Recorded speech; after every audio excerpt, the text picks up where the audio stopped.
Apakah Malaysia benar-benar lebih bersih dari Indonesia? Mereka anggap Malaysia negara maju. Namun pada hakikatnya yang maju tu hanya KL, Selangor dan Pulau Pinang. Penuh sampah, ternyata seperti ini wajah asli Malaysia. Jika melihat Kuala Lumpur sebagai wajah negara Malaysia, tentu kebanyakan orang Indonesia pasti akan merasa takjub dengan kemegahan gedung-gedung tinggi seperti Petronas. Malaysia digambarkan sebagai negara maju dengan kemegahan infrastruktur di setiap sudut kotanya. Namun, pengakuan dari orang Malaysia ini yang mengatakan bahwa kota Kuala Lumpur merupakan sebuah wajah dengan kecantikan palsu. Bagaimana tidak?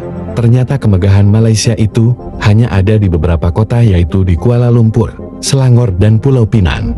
Menurutnya, daerah lain selain kota-kota itu merupakan daerah yang masih tertinggal. Rakyat Indonesia sering tertipu dengan gambaran Malaysia. Mereka anggap Malaysia negara maju. Namun pada hakikatnya yang maju tu hanya KL, Selangor dan Pulau Pinang. Pergilah ke negeri lain, anda pasti akan terkejut melihat realitinya sehingga ke tahap ada negerinya air nak mandi pun tak ada. Bahkan ketidakseimbangan pembangunan negeri-negeri di Malaysia ni pun sangat ketara. Oh ya, sebelum tu aku tak kisah kalau orang Malaysia nak kata aku cuba memburukkan negara sendiri, sebab ini adalah fakta sebenar pasal negara kita. Tak perlu nak bohong pada dunia dah. Okey, kita sambung. Orang Indonesia anggap orang Melayu kaya raya. Tak betul. Yang kaya raya tu kaum Cina. Melayu ramai yang susah. Yang kaya raya tu sikit je. Rakyat Indonesia anggap orang Malaysia semua fasih cakap Inggeris kan? Padahal yang tahu cakap Inggeris tu hanya di bandar saja. Kebanyakannya tak tahu langsung bahasa Inggeris, terutamanya orang-orang Melayu. Rakyat Indonesia anggap pengangkutan Malaysia ni moden. Ada LRT, monorail bagai, tapi itu semua di KL Selangor saja. Dah pernah tengok jalan di negeri Sabah Sarawak? Terjirik kau nanti. Rakyat Malaysia yang tonton video ni pasti marah kan? Tapi marah macam mana pun, jauh di lubuk hati anda akur ke semua poin yang saya kemukakan ini kan. Daripada kita tipu dunia luar, lebih baik kita tonjolkan wajah sebenar negara kita supaya orang politik, tak kira kerajaan atau pembangkang, akan buat kerja lebih keras untuk membaiki negara ini. Mereka perlu dijentik supaya bekerja lebih keras. Setuju? Apakah Malaysia benar-benar lebih bersih dari Indonesia? Tonton video sampai habis untuk lihat realita di Malaysia. Banyak orang Malaysia bilang kalau negara mereka lebih bersih dari Indonesia. Jadi aku ke Borneo, Malaysia untuk cari tahu kebenarannya. Sekilas terlihat bersih kan? Tapi lihatlah ini guys. Di sini aku melihat orang-orang membuang sampah sembarangan. Sampah menumpuk di jalan-jalan. Dan di lautnya sangat banyak polusi sampah. Beberapa orang Malaysia mungkin berpendapat semua sampah ini dari orang pendatang atau turis. Betul atau enggak? Tapi menurutku, banyak orang Malaysia juga sama seperti orang-orang di Asia Tenggara lainnya. Mengkonsumsi terlalu banyak plastik sekali pakai dan gak memiliki pengelolaan sampah yang memadai.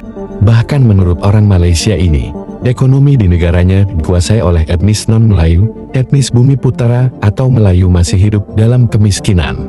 Saya tanya saja, sejak 65 tahun kita merdeka, raja-raja kita Melayu, Perdana Menteri Melayu, perlembagaan jaga Melayu, hak Bumi Putera pun untuk Melayu, majoriti menteri kabinet Melayu, Singapura ditendang keluar demi Melayu, majoriti penduduk orang Melayu, majoriti penduduk orang Islam, tetapi Melayu yang paling miskin, Melayu paling terkebelakang, Melayu paling mundur. Kenapa? Adakah orang Melayu memang tak boleh memerintah? Adakah orang Melayu terlalu lemah sehinggakan Bumi Putera pun tak mampu ubah nasib mereka? Oh, atau salah kaum minoriti, salah kaum Cina? Boleh bagi pencerahan tak? Sebab saya tak faham kenapa kita paling miskin di negara kita. Kita tengok tanah-tanah kepunyaan orang Melayu dan kaum pribumi mengecil.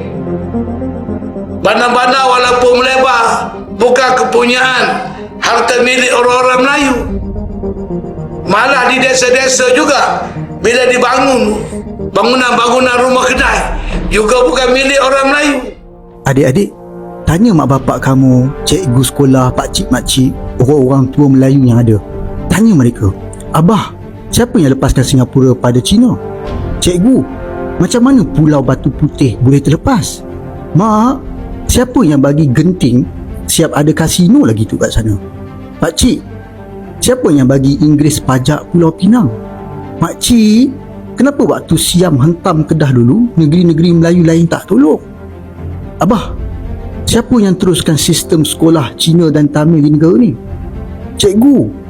Kenapa Dr. Burhanuddin Hilmi, Ahmad Bostamam dan pemimpin kemerdekaan Melayu dulu ditangkap, disumbat masuk dalam ISA, tapi Lee Kuan Yew yang begitu lantang terhadap hak orang Melayu tidak ditangkap? Abah, kaum apanya rompak bilion ringgit duit rakyat Malaysia sewaktu memerintah dulu? Ini antara soalan yang adik-adik boleh tanya. Ada banyak lagi tau.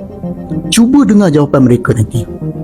Kalau mereka jujur, adik-adik mesti akan terkejut beguk daripada beruk sendiri, sebab selama ni mereka memomokkan yang kaum Cina inilah punca Melayu jadi lemah, tanah Melayu tergadai. Rupanya semuanya sebab kaum. Nak tahu jawapan? Tanya mereka dulu. Nanti dah tahu, barulah adik-adik faham bahawa kaum Cina bukan musuh kita. Kaum Cina tak pernah wujudkan sistem-sistem ni semua. Sebaliknya, mereka hidup di bawah sistem yang dicipta ataupun diteruskan oleh pemimpin-pemimpin kaum tersebut. Namun mereka pula dituduh jahat dan musuh orang Melayu. Melihat pengakuan dari orang-orang Malaysia tersebut, dapat disimpulkan bahwa kehidupan orang Melayu atau bumi putera masih tertinggal. Kemegahan kota di sana hanya dikuasai oleh sebagian orang yang dimana mayoritasnya merupakan orang dengan etnis non-Melayu. Bagaimana pendapatmu mengenai ini sob? Tulis di komentar.